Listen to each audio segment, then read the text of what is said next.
The Joshua problem. The Joshua problem refers to a leadership vacuum that occurs especially when a notable, trusted leader has left that leadership position for whatever reason, and there's no clear leader to take over.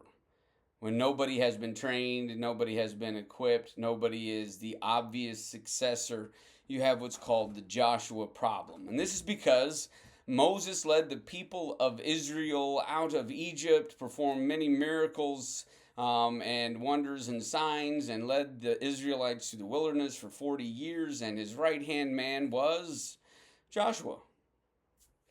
And then Joshua led the nation of Israel into the promised land through successful battle after successful battle. And there was never a more righteous time in the history of the nation of Israel. In fact, when he died, it said that all of his generation and the generation that remembered him were righteous.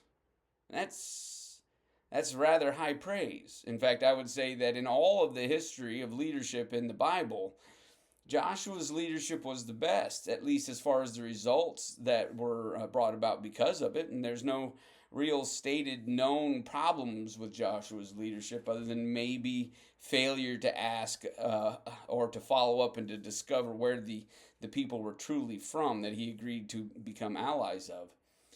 So what was the problem then? Well, the Joshua problem is that Joshua didn't have a Joshua.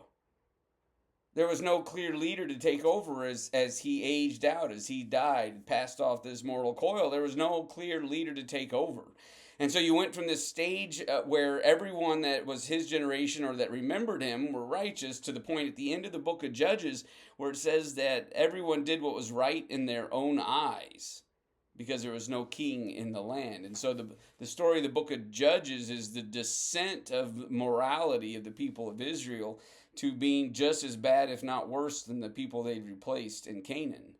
And so the reason, and some would say, is primarily because they did not have a unified, clear, godly leader.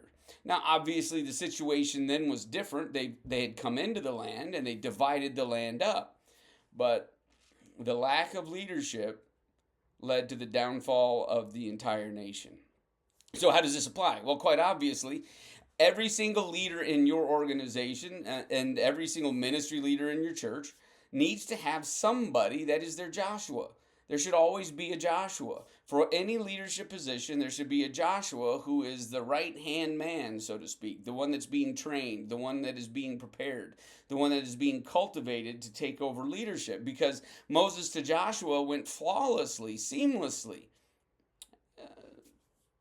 Well, we've already covered what happened after Joshua. So the first question to you is, do you have a Joshua? Whatever organization, whatever ministry, whatever thing you're leading, do you have somebody that you're pouring yourself into, somebody that you're training, that you're equipping, that you're giving experience and responsibility and in expecting results from?